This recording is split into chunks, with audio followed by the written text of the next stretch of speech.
Do we want to leave again? We're gonna leave at like 7:30. All right. And your face is still blueberry blue. Okay, I'm doing my life. Um, that's okay. I just started it though. Love you. Okay, so hold on. Where did I want to start? Oh, okay. So I wanted to talk about how bathrooms are one of the most dangerous places in the house. And you don't really think about it because honestly, who really thinks about the bathroom unless you're in there for some reason? Um, but it's full of hard surfaces, and usually there's no other like escape route. So if you get cornered in the bathroom, especially if you are naked and wet, the abuser has a lot of like power over you in that moment. And so I know that I feel like my brother and I got to the point where we like would only go to the bathroom if our father wasn't home. I also had an incident with my abusive ex where he dragged me out of the shower. So I was naked and he like got me by my hair. And it never, I gotta say, even though I theoretically knew that that kind of violence was possible, I did not see it coming. I was not expecting it at all in the slightest. So if you are in an abuse dynamic and you are not in a position where you can get out anytime soon, I would just be very careful about the bathroom.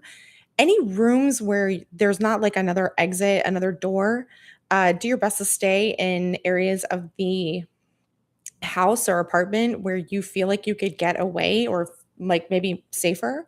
Perhaps a room that shares a wall with somebody else. I know when I was growing up, we lived in a duplex, and our neighbors actually would call the cops on my dad because they could hear him through the wall. So we did have the police come out multiple times as a result of the neighbors hearing. So it's just something to consider whenever you're trying to figure out like just where you want to be in the home, and of course obviously make it look as natural as possible. That it seems very natural that you are in this area of the home that has an exit that you can also get out if you need to, or maybe bang in a wall or scream or something if you are needing like help from outside. And I'm trying to think, maybe I should do a video. I don't think I've done one on that before. But bathrooms just very uniquely are dangerous. Ironically, they're the safest place in the home often if there's something like a tornado because of that like enclosed space with the hard surfaces that you can get in if there's like a tornado coming. But it is the opposite if you are in an abuse dynamic. So yeah, bathrooms. What else? Also, I feel like nighttime is also uniquely dangerous with abusers. I think often during the day they might be on their phones or they're at work or they're watching TV or they're scrolling, doing something. Um and then the nighttime seems to be when they start ruminating and they get in the thought loops about how terrible you are or something. And that tends to be the time that's most dangerous. And I did do a video on that about how abusers will often start assaulting their victim, like when they're sleeping, and how that is also like a very vulnerable place to be. And I've had a lot of victims write and tell me how they haven't had any good sleep for years. That their nerves are essentially destroyed because they're not able to ever get any restorative sleep. And then even when they get on their own, sometimes it takes a long time for them to be even able to get that restorative sleep, get into REM sleep because their nervous system is just wired to be on alert at night. Uh, so I mean, if you have to get your rest during the day, wherever you can get it. If you're still living with the abuser, you might even sleep in your car at lunch and just be like, I'll eat at my desk and then go to your car at lunch. Or if you're working retail, you just go out to your car and try to get some rest in your car. Obviously, it's not the same as getting that restorative sleep. But it'll drive you crazy. I'm fully convinced that being in the abuse dynamic and then all of these factors that happen essentially make victims low key crazy. It does make you mentally unstable the longer you are in these situations, the longer you are in this dynamic.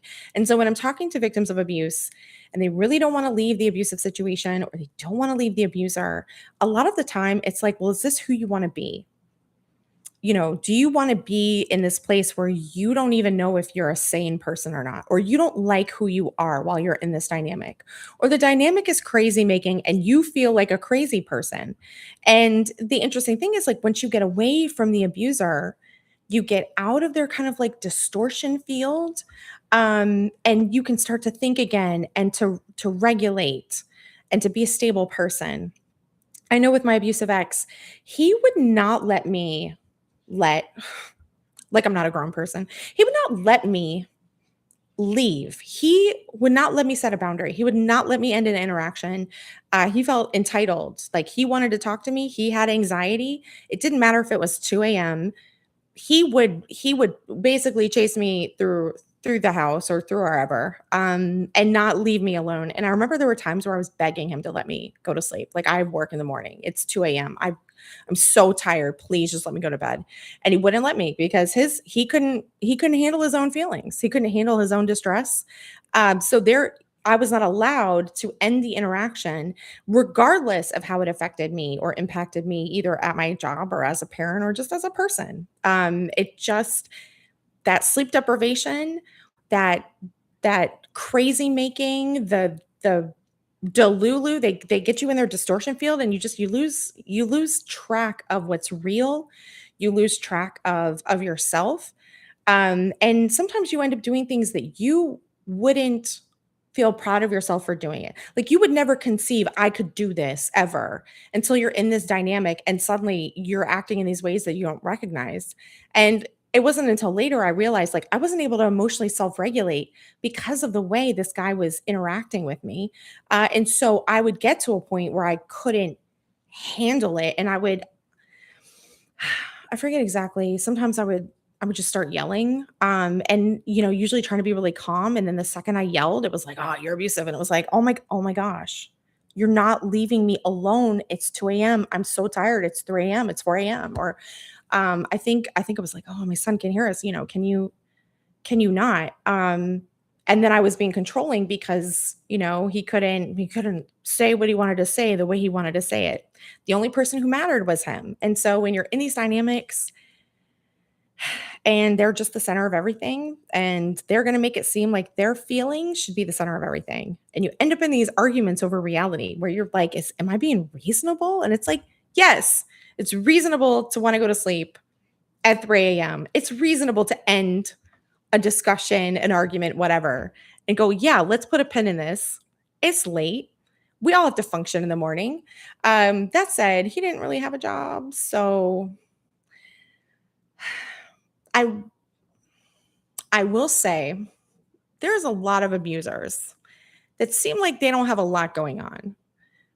Their mind is taken up by the relationship or this other person and controlling them. They're not usually busy. I'm not saying never. There's certainly your like master manipulator controlling abusers who have lives and stuff. But a lot of these like kind of loser abusers, they don't have anything. Like, their entire mental reality is you, the relationship, how you're treating them badly. They have nothing else going on. And so they can't ever move off the topic. And it was something that I learned from an attorney that I used to work with who was just amazing at, like, oh, okay, this happened. Well, let's move on to the next thing. Let's do better next time. And I was always really impressed by that. And I realized, like, he doesn't ever ruminate. He's too busy. He's moved on to the next thing. He's got shit to do. And I feel like a lot of these abusers don't have shit to do. So like anyone who doesn't have their own life, their own internal interests, curiosities, if they're making you everything, I feel like at first, if especially if you were vulnerable because you didn't maybe have parents who were good parents, that can make you feel special. But being somebody's whole world, that's a trap. That's a trap all day. Trap, trap. Because they don't have their own identity. everything is like entwined with you, and it's an extremely like emotionally codependent. And if you're a relatively healthy person, you're going to be like, this isn't, I don't, who wants to do this? And then you're going to be accused of like maybe not loving them enough or something. Again, depending on what kind of flavor of abuser you have, all of these things sort of have their own little iterations and permutations. So yeah, this is also why I tell victims of abuse, like you want to be really careful about staying with an abuser because one, they set you up to fail essentially. Like if you can't get sleep and you're arguing over reality and all of these factors, right? And you end up maybe being non-optimal. And the longer you're in that dynamic, the more of those like mistakes you're going to rack up, the more they're going to use against you. And so you're just, I feel like victims are misthinking that if they stay around and they're just really good, that they can rescue the relationship. And honestly, what I've discovered is that when you're right, and like victims of abuse are often right, even if the abuser tells you you're wrong. But when you're right and you're around, they're going to argue with you as if they have no sense of reality. But when you're not around, reality does the arguing for you. I cannot tell you how many times I've had a person engaged in some nonsense, delulu logic, trying to argue with me. And as long as you're around and you're arguing with them, it's almost like giving them kind of credibility. Because if they didn't have credibility, you'd be like, you're ridiculous. I'm not even here for this. Um, so when you leave and you go, you know what, I'm opting out. I don't like this. You're wrong, and I don't need to argue reality with you. Over time, and it might take a couple years, I'm not saying, but over time, they do eventually reality does the arguing for you. If you're not around for them to argue with, it's like whatever you said is in their mind on repeat because back to that rumination, a lot of abusers are in thought loops and rumination cycles. And so they just their own brains will do it for you. You don't need to do it. And it is actually like you're compromising yourself if you try to stay around and argue with them. So it's like make your points and then bounce. You don't need to be around for it.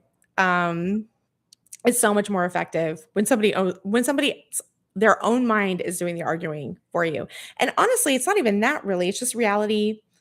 Reality is real. Reality is what it is. And I've had people come back around and say, "Oh yeah, I was thinking about this. You're right. You're right about that." And I don't I'm not gonna be, I told you so, like cackling. I mean, I might give you like a face, but I mean, don't we get to make I feel like I get to make that face if I want to. If we weren't ridiculous, we wouldn't be in this situation in the first place. Yeah. So don't try to change anybody's mind. Drop the truth and then let reality be what it's gonna be. At least in my opinion. And then let's see. So I talked about bathrooms, talked about abusers. I was gonna make it short this time because I got a roll. I Fridays were not normally my busy night until much later, and now I've got stuff all the time. And I'm like, how? It's because I set a schedule. I feel like. So anyway, I hope this all makes sense. I hope you all have a really great weekend. And if you're living with the abuser, Lord Jesus, please, in a secular sense, just do your best to get out of the house and be there as little as possible. You know, there so many of them just want to target for their own anger. And so they need you around so that they can use you to take their feelings out on. They can't emotionally regulate themselves. They're not responsible for their own emotional state or anything that's happening in their lives. Like, you know, why be present? Why be present? Anyway, I hope this makes sense. And I'll talk to y'all next time. Bye.